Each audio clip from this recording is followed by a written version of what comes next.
ಆದ್ಯ ಏನು ಮಾಡ್ತಿದ್ಯಾ? ಹೆಂಡತಿ ಆದವ್ರು ಸ್ವಲ್ಪನಾದ್ರೂ ಗಂಡನ ಮಾತು ಕೇಳಬೇಕು. ಕೆಲಸ ಮಾಡಬೇಡ ಅಂತ ಎಷ್ಟು ಹೇಳಿದ್ರು ನನ್ನ ಮಾತೇ ಕೇಳಲ್ಲ ಇನ್ನು.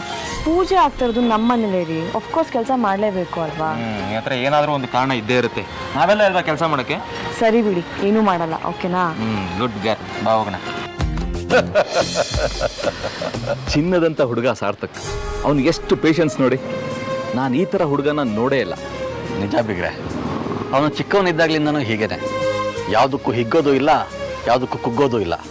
ಪಾಪದ ಹುಡುಗ. ಹೌದು ಬೀಗ್ರೆ, ಮಾವನ ಮನೆಯಲ್ಲಿ ಹೀಗೆ ಇಂಡೆಫಿನೆಟ್ಲಿ ಇರಬೇಕಾಗತ್ತೆ ಅಂತ ಗೊತ್ತಾದರೆ ಸ್ವಲ್ಪನಾದರೂ ರಗಳೆ ಮಾಡ್ತಾರೆ. ಸಾರ್ಥಕ್ ಹಾಗಲ್ಲ, ಒಂದು ಸ್ವಲ್ಪನೂ ರಗಳೆ ಮಾಡದೆ ಆದ್ಯಾಗೆ ಕಂಫರ್ಟಬಲ್ ಆಗಿರೋಕ್ಕೆ ಏನೇನು ಮಾಡಬೇಕೋ ಅದೆಲ್ಲ ಮಾಡೋದಕ್ಕೂ ರೆಡಿ ಆಗಿದ್ದಾನೆ. ಈ ವಿಷಯದಲ್ಲಿ ನಾವಿಬ್ಬರು ಪುಣ್ಯ ಮಾಡಿದ್ದೀವಿ ಬಿಗ್ರೆ. ನನ್ನ ಅಳಿಯನೂ ಹಾಗೇನೆ, ನಿಮ್ಮ ಮಗ ನಮ್ಮನೆಯವನೇ ಆಗಿದ್ದಾನೆ. ಪೂಜೆ ಗೊತ್ತಾಯ್ತು, ಹೊರಡೋಣ.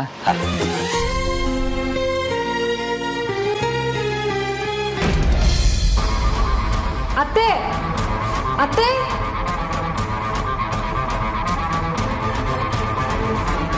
ಸಾಹಿತ್ಯ ಏನ್ ಮಾಡ್ತಿದ್ಯಾ? ಯಾಕೆ ಹೀಗೆ ಆಡ್ಕೊಂಡ್ ಕೂತಿದ್ಯಾ? ಅತ್ತೆ, ನಿನ್ನೆ ರಾತ್ರಿ ನೀ ನಮ್ಗೆ ನಿಮ್ಮ ಅಜ್ಜಿಯಿಂದ ಬಂದಿರೋ ಬಳೆ ಕೊಟ್ಟಿದ್ರಲ್ವಾ, ಅದಕ್ಕೆ ಕಾಣಿಸ್ತಿಲ್ಲ. What are you mad? ಏನ್ ತಮಾಷೆ ಮಾಡ್ತಿದ್ಯಾ? ಇಂಥ ವಿಷಯದಲ್ಲಿ ನಾನು ಯಾಕೆ ತಮಾಷೆ ಮಾಡ್ಲಿ ಅತ್ತೆ? ನಿಜವಾಗ್ಲೂ ಎಲ್ಲ ಕಡೆ ಹುಡುಕ್ದೆ, ಆದ್ರೆ ಎಲ್ಲೂ ಕಾಣಿಸ್ತಾ ಇಲ್ಲ. ನಿನಗಷ್ಟು ಜವಾಬ್ದಾರಿ ಇಲ್ವಾ? ಅದಕ್ಕೆ ಎಷ್ಟು ಬೆಲೆ ಇದೆ, ಅದ್ರ ಹಿಂದೆ ಎಂತ ಫೀಲಿಂಗ್ಸ್ ಇದೆ ಅನ್ನೋ ಕಲ್ಪನೆ ಆದ್ರೂ ಇದೆಯಾ ನಿನಗೆ? ಅಯ್ಯೋ, ನಂಗೆಲ್ಲಾನು ಗೊತ್ತು ಅತ್ತೆ, ಅದೆಲ್ಲಾನು ನೀವೇ ಹೇಳಿದ್ರಲ್ವಾ, ಅದಕ್ಕೆ ನಾನು ಅದನ್ನ ನನ್ನ ಬ್ಯಾಗಲ್ಲಿ ಜೋಪಾನವಾಗೇ ಇಟ್ಟಿದ್ದೆ. ಆದ್ರೆ ಈಗ ಕಾಣಿಸ್ತಿಲ್ಲ. ಕಾಣಿಸ್ತಿಲ್ಲ ಅಂದ್ರೆ ಅದಕ್ಕೇನು ಕಾಲಿದ್ಯಾ ತಂತ ನಡ್ಕೊಂಡು ಹೋಗಕ್ಕೆ? ಸಾಹಿತ್ಯ, ಒಂದ್ಸಲ ಯೋಚನೆ ಮಾಡು. ಎಲ್ಲಿಟ್ಟಿದ್ಯಾ ಅಂತ ನೆನಪಾಗತ್ತೆ. ನೀನು ಬಹುಶಃ ಇಡುವಾಗ ಎಡಗೈಯಲ್ಲಿ ಇಟ್ಟಿದ್ಯಾ ಅನ್ಸುತ್ತೆ, ಅದಕ್ಕೆ ಮರೆಯಾಗಿದೆ. ನೀನೇನು ಯೋಚನೆ ಮಾಡಬೇಡ, ಇಲ್ಲೇ ಎಲ್ಲೋ ಇರುತ್ತೆ, ನಾವೆಲ್ಲರೂ ಸೇರಿ ಹುಡ್ಕೋಣ. ನೀನು ಹೆದರ್ಕೋಬೇಡ. ಅದು ಚಿನ್ನದ್ದಾಗಿತ್ತಾ? ಚಿನ್ನದಲ್ದೆ ತಗಡಿನ ಬಳೆ ಆಗಿದ್ರೆ ಇಷ್ಟು ತಲೆ ಕೆಡ್ಸ್ಕೊಂತಿದ್ನ.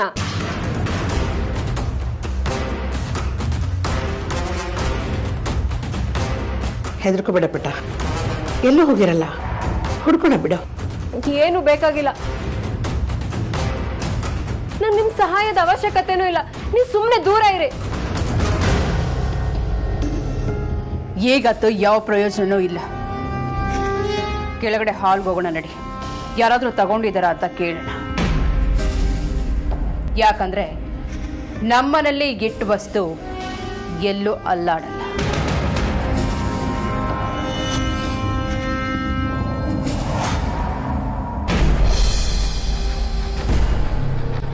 ವಿಕ್ರಾಂತ್ಗೆ ಹುಡುಗ ಬುದ್ಧಿ ಬಿಡು ಅಂತ ಹೇಳ್ತೀನಿ, ಆದ್ರೆ ನಾನು ಯಾಕೆ ಹೀಗಾಗೋದೆ?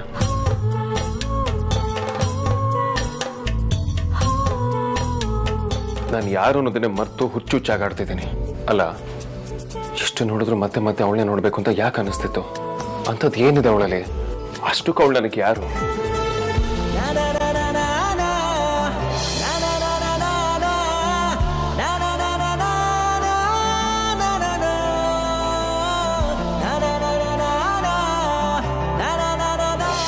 ಭಾವ, ಕೇಸರಿ ಮಿಕ್ಸ್ ಆಗಿರೋ ಹಾಲು.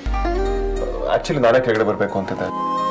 ಬಾಬಾ, ನೀವು ಬರೋದು, ಅದಕ್ಕೆ ಕ್ಷಣ ಕ್ಷಣಕ್ಕೂ ಹಾಲು ಕೊಡೋದು, ಗೋಳು ಇಕ್ಕೊಳ್ಳೋದು, ಇದೆಲ್ಲ ಬೇಡ. ಅಯ್ಯೋ ಆರ್ತಿ, ಅದು ಅವ್ಳು ಒಳ್ಳೇದಾಗ್ಲಿ ಅಂತ ಮಾಡೋದು ಅಷ್ಟೇ. ಭಾವ, ಅಷ್ಟೆಲ್ಲ ಹಾಲು ಕುಡಿಬೇಕು ಅಂತ ಏನು ಇಲ್ಲ. ಇವತ್ತು ಪೂಜೆ ಮುಗಿಯೋವರೆಗೂ ಯಾರಿಗೂ ಊಟ ತಿಂಡಿ ಏನೂ ಇರೋಲ್ಲ. ಅದಕ್ಕೆ ನಿಮಗೂ ಹಾಲು ತಗೊಂಡು ಬಂದೆ, ಕುಡೀರಿ. ಪರವಾಗಿಲ್ಲ ಆರ್ತಿ, ನನಗೆ ಹಸಿವಿಲ್ಲ, ಯಾಕೋ ಬೇಡ ಅನ್ನಿಸ್ತದೆ, ತಗೋ. ನೀವು ಎಲ್ಲರ ಬಗ್ಗೆನೂ ಯೋಚನೆ ಮಾಡ್ತೀರಾ. ನೀವು ಹಾಲು ತಗೊಂಡು ಬಂದ್ರೆ ಯಾರಾದ್ರೂ ಕುಡಿಯಲ್ಲ ಅಂದ್ರೆ ಬಿಡೋದೇ ಇಲ್ಲ. ಆದ್ರೆ ನಿಮ್ಮ ಬಗ್ಗೆ ಮಾತ್ರ ನೀವು ಯೋಚನೆ ಮಾಡಲ್ಲ ಅಲ್ವಾ? ಅದೆಲ್ಲ ಆಗಲ್ಲ. ನೀವು ಈಗ ನನ್ನ ಕಣ್ಣೆದ್ರೆ ಕುಡಿಬೇಕಷ್ಟೇ. ಕೇರ್ ಮಾಡೋದ್ರಲ್ಲಿ ನಿಮ್ಮ ಅಪ್ಪ ಅಮ್ಮ ತಂಗಿಗಿಂತ ಒಂದು ಕೈ ಜೋರ್ ನೀವು.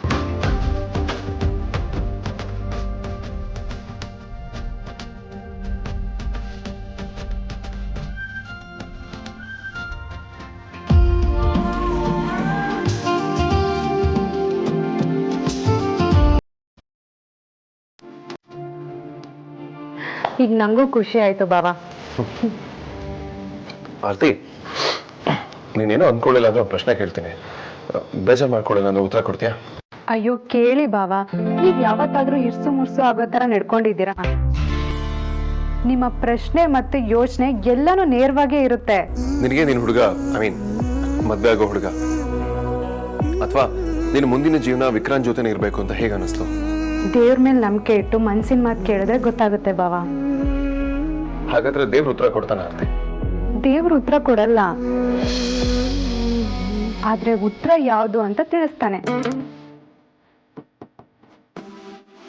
ನಮ್ಮಪ್ಪ ಯಾವಾಗ್ಲೂ ಹೇಳ್ತಾರೆ, ದೇವ್ರು ಇನ್ನಿಲ್ಲೋ ಆಚೆ ಇಲ್ಲ, ಅವ್ನು ನಮ್ಮ ಮನ್ಸಲ್ಲೇ ಇದ್ದಾನೆ ಆತ್ಮವಾಗಿ ಅಂತ. ನಾವು ಆ ದೇವ್ರನ್ನ ಕೇಳ್ಬೇಕು ಬಾವಾ, ಉತ್ತರ ಸಿಕ್ಕೇ ಸಿಗುತ್ತೆ.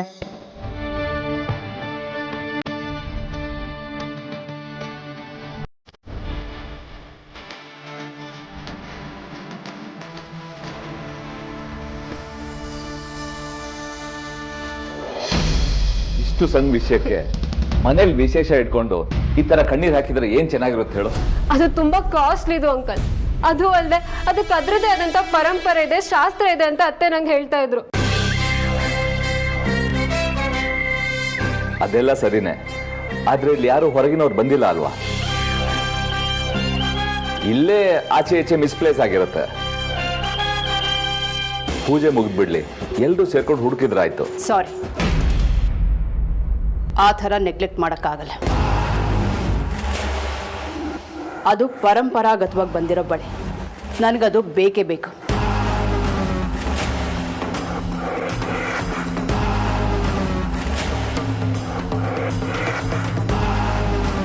ಅದು ಸಿಗ್ಲಿಲ್ಲ ಅಂದರೆ ಪೂಜೆ ಕಡೆ ಕಾನ್ಸಂಟ್ರೇಟ್ ಮಾಡೋಕ್ಕಾಗಲ್ಲ.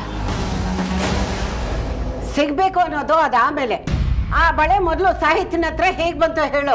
ಶಾಸ್ತ್ರದ ಪ್ರಕಾರ ಅದು ಈ ಮನೆ ಹಿರಿ ಸೊಸೆಗೆ ಸೇರ್ಬೇಕು ಅಂತ ಅತ್ತೆ ನಂಗೆ ಹೇಳಿದ್ರು. ಅದಕ್ಕೆ ನಾನು ಅದನ್ನ ಅಮೂಲ್ಯನ ಹತ್ರ ಇಸ್ಕೊಂಡಿದ್ದೆ. ನೀನ್ ಕೂಡ ಸೊಸೆ ಆಗಿಲ್ಲ, ಆಗೋಕ್ಕೂ ಮುಂಚೆನೆ ಅದು ನಿನ್ನ ಹತ್ರ ಹೇಗೆ ಬಂತು?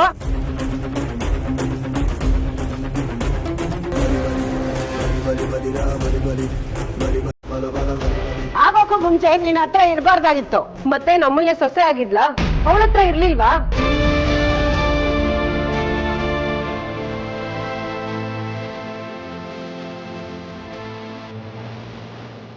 ಅದು ಅವಳ ಹತ್ರ ಇದ್ದಿದ್ದಲ್ಲ, ನಾನೇ ನನ್ನ ಕೈಯಾರ ಕೊಟ್ಟಿದ್ದು.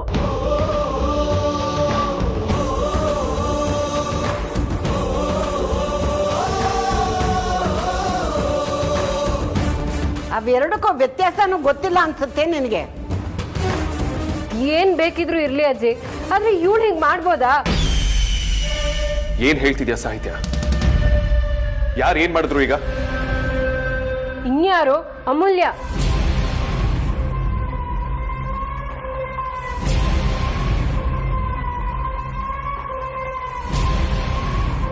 ನಾನ್ ಇವಳ ಹತ್ರ ಬಳೆ ಇಸ್ಕೊಂಡೆ ಅನ್ನೋ ಕಾರಣಕ್ಕೆ ಇವಳು ಅದನ್ನ ಯಾರಿಗೂ ಗೊತ್ತಾಗದೆ ಇರೋ ತರ ಕದ್ದಿದ್ದಾಳೆ.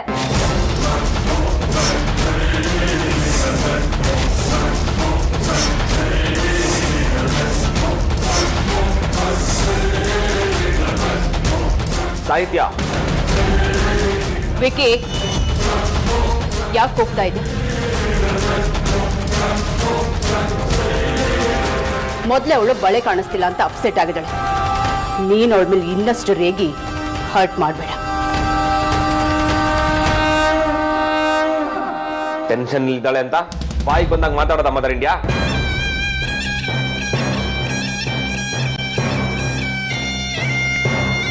ಇವಳಿಗೆ ಮೊದಲೇ ಬಳೆನ ಜೋಪಾನವಾಗಿ ಇಟ್ಕೊಳ್ಳೋ ಜವಾಬ್ದಾರಿ ಇರಬೇಕಾಗಿತ್ತು. ತನ್ನ ತಪ್ಪನ್ನ ಮುಚ್ಚಾಕೋದಕ್ಕೋಗಿ ಅನ್ಯಾಯವಾಗಿ ಅಮೂಲ್ಯ ಮೇಲೆ ಅಪವಾದನೆ ಹೊರಿಸೋದ?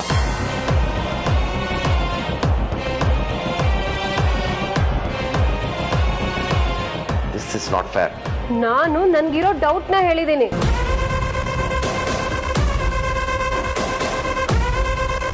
ಇವಳು ಕದ್ದಿಲ್ಲ ಅಂದ್ರೆ ಓಕೆ, ಆದ್ರೆ ನನ್ನ ಡೌಟ್ ಕ್ಲಿಯರ್ ಆಗ್ಲೇಬೇಕು.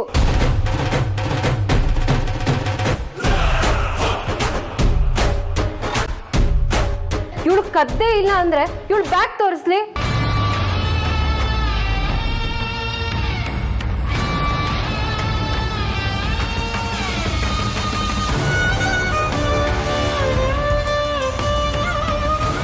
ಅಲ್ಲಮ್ಮ, ಇಷ್ಟು ಜನ ಇದ್ದೀವಿ, ಎಲ್ಲರೂ ಹುಡ್ಕೊಂಡಾದ್ರೂ ನೀನು ನೇರವಾಗಿ ಅಮ್ಮನೇ ಕಾರಣ ಅಂತಿದ್ಯಲ್ಲಮ್ಮ. ಅಮೂಲ್ಯ ಅಕ್ಕ ಯಾಕೆ ಕದೀತಾಳೆ? ಅವಳ ಹತ್ರ ನೀನೆ ನೆನ್ನೆ ತಗೊಂಡಿದ್ಯಲ್ವಾ? ಅದು ಡ್ರಾಮಾ. ಬಳೆನ್ ವಾಪಸ್ ಕೊಟ್ಟು ತ್ಯಾಗ ಮಾಡಿದೆ ಅಂತ ಬಿಲ್ಡಪ್ ತಗೊಂತಿದ್ದಾಳೆ. ಮನೆಯವ್ರ ಎದ್ರು ದೊಡ್ಡೋಳಕ್ಕ ಅನ್ನೋ ಪ್ಲಾನ್ ಇದು. ಇಷ್ಟೇ ಅಂದ್ರೂ ಮಿಡಲ್ ಕ್ಲಾಸ್ ಫ್ಯಾಮಿಲಿ ಅಲ್ವಾ, ಆ ಮೆಂಟಾಲಿಟಿ ಎಲ್ಗೆ ಹೋಗುತ್ತೆ? ಸಾಹಿತ್ಯ, ಯು ಕ್ರಾಸಿಂಗ್ ಯುವರ್ ಲಿಮಿಟ್ಸ್. ನನಗೆ ನನ್ನ ಬಳೆ ಸಿಕ್ಕಿದ್ರೆ ನಾನು ಒಂದ್ ಮಾತು ಆಡಲ್ಲ. ಮಳ್ಳಿ ತರ ನಿಂತಿರೋಳು ಬ್ಯಾಗ್ ತೋರಿಸ್ಲಿ.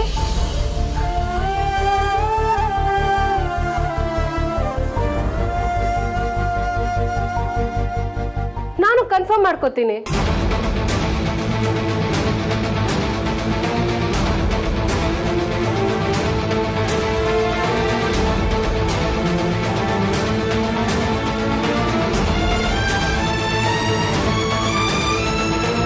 ಭಾಷೆ ಎಲ್ಲರಿಗೂ ಬರುತ್ತೆ,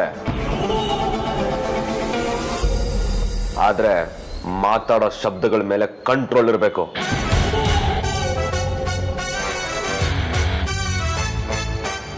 ಅಮೂಲ್ಯ ನನ್ನ ಆಜ್ಞೆ, ಅದಕ್ಕಿಂತ ಹೆಚ್ಚಾಗಿ ನನ್ನ ಫ್ರೆಂಡ್, ನಮ್ಮ ಫ್ಯಾಮಿಲಿ ಎಲ್ಲನೂ ಹೌದು.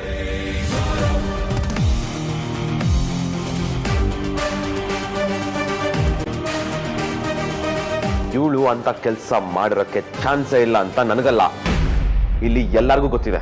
ಸುಮ್ಮನೆ ಹೋಗ್ಲಿ, ಅಟ್ಟಕ್ಕೆ ಏರ್ಸೋಕಿನ ಮುಂಚೆ ಫಸ್ಟ್ ಅವಳು ಬ್ಯಾಗ್ ಚೆಕ್ ಮಾಡಿ, ಯಾವ ಬಣ್ಣ ಹಚ್ಕೊಂಡಿದ್ದಾಳೆ ಅಂತ ಅವಾಗ ಗೊತ್ತಾಗುತ್ತೆ.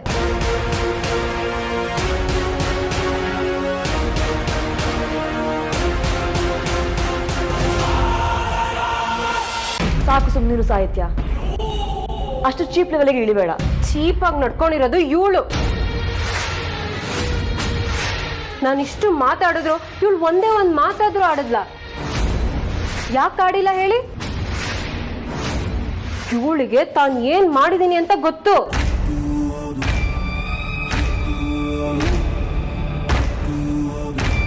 ಮರ್ಯಾದೆ ಹೋಗುತ್ತೆ ಅನ್ನೋ ಭಯದಲ್ಲಿ ಸುಮ್ಮನೆ ನಿಂತಿದ್ದಾಳೆ. ಖಂಡಿತ ನಾನು ಆ ಕಾರಣಕ್ಕೆ ಸುಮ್ಮನೆ ಇಲ್ಲ. ನಿಜವಾಗ್ಲೂ ನಾನು ಆ ಬಳೆಗಳನ್ನ ಮುಟ್ಟೂ ಇಲ್ಲ. ನಾನು ಇಲ್ಲಿ ಬರೀ ಪೂಜೆಗೆ ಬಂದಿದ್ದೀನಿ. ನನಗೆ ಇಲ್ಲಿ ಈ ಥರ ಎಲ್ಲ ಆಗುತ್ತೆ ಅಂತ ಅಂದ್ಕೊಂಡಿರಲಿಲ್ಲ. ಆ ಬೇಜಾರಲ್ಲಿ ಏನು ಮಾತಾಡಬೇಕು ಅಂತ ಗೊತ್ತಾಗ್ತಿಲ್ಲ. ನಿಜವಾಗ್ಲೂ ನಾನು ಆ ಬಳೆಗಳನ್ನ ತಗೊಂಡಿಲ್ಲ. ನೀನ್ ಏನೋ ಅಂದ್ರೆ ನನ್ನದನ್ನ ನಂಬೇಕಾ? ನಾನು ನಿನ್ನನ್ನು ಮಾತ್ರ ನಂಬೋದಿಲ್ಲ. ಆದ್ರೆ ನಾನ್ ನಂಬ್ತೀನಿ.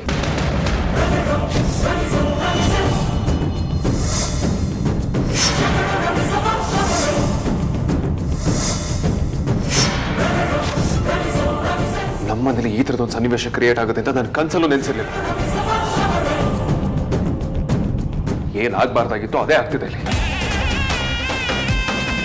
ಪೇಷನ್ಸ್ ಅನ್ನೋದು ಇಲ್ಲದೆ ಇದ್ರೆ ಈ ತರ ಅಧ್ವಾನೇ ಆಗೋದು. ಎಲ್ಲಿ ಅದು ಸಿಗಲ್ಲ ಅಂತ ಅಂದ್ಕೋತೀವಿ, ಅಲ್ಲಿ ಹುಡುಕಿದ್ರೆ ಸಿಗುತ್ತೆ.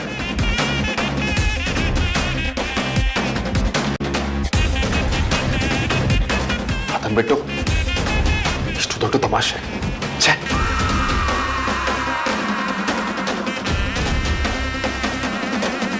ನಾನು ಅವಾಗಿಂದ ಬಡ್ಕೋತಿದ್ರು ಯಾರು ನನ್ನ ಮಾತನ್ನ ನಂಬ್ತಿಲ್ಲ ಅಲ್ವಾ? ಇವಳು ಬ್ಯಾಗ್ ತೆಗೀರಿ, ಇಲ್ಲ ಇವಳೆ ತಗ್ ತೋರಿಸ್ಲಿ.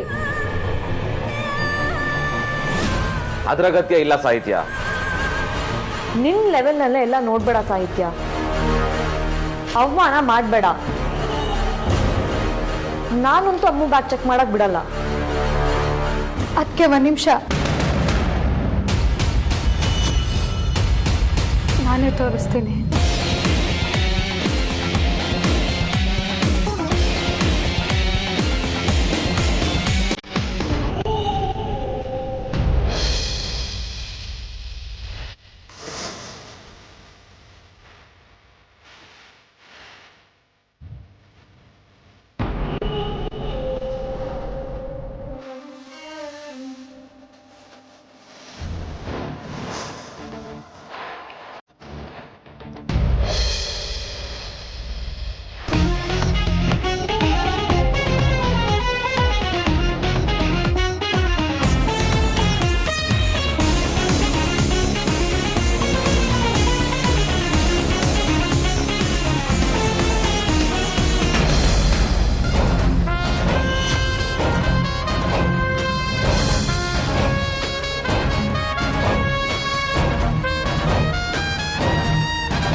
ಕೊಡು, ನಾನೇ ನೋಡ್ತೀನಿ.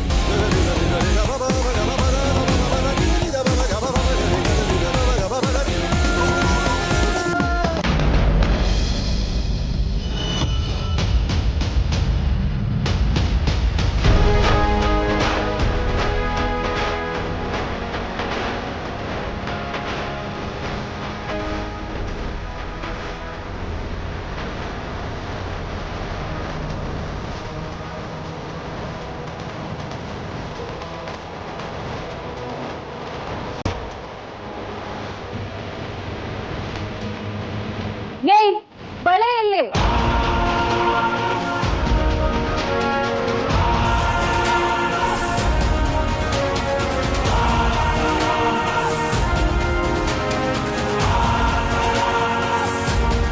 ನಿನ್ನನ್ನೇ ಕೇಳ್ತಿರೋದು, ಮಾತಾಡು.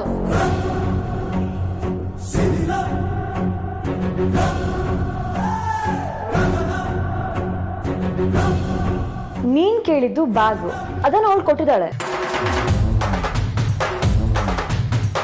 ನಾನು ಮೊದಲೇ ಹೇಳಿದ್ದೆ ನೀನ್ ಅನ್ಕೊಂಡಿರೋ ಕೆಲಸನ ಅವಳು ಮಾಡಿಲ್ಲ ಅಂತ. ಈಗ್ಲಾದ್ರೂ ತಿಳ್ಕೊ.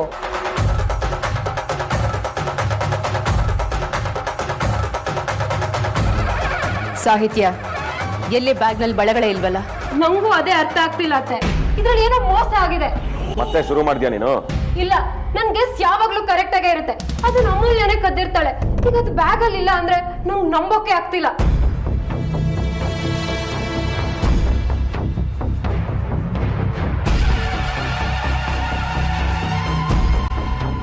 ಅದು ಆ ಬ್ಯಾಗ್ ಅಲ್ಲೇ ಇರ್ಬೇಕಿತ್ತು. ಅದು ಬ್ಯಾಗ್ ಇರೋದಕ್ಕೆ ಸಾಧ್ಯನೇ ಇಲ್ಲ. ಯಾಕೆಂದ್ರೆ ಅದು ಇಲ್ಲಿದೆ.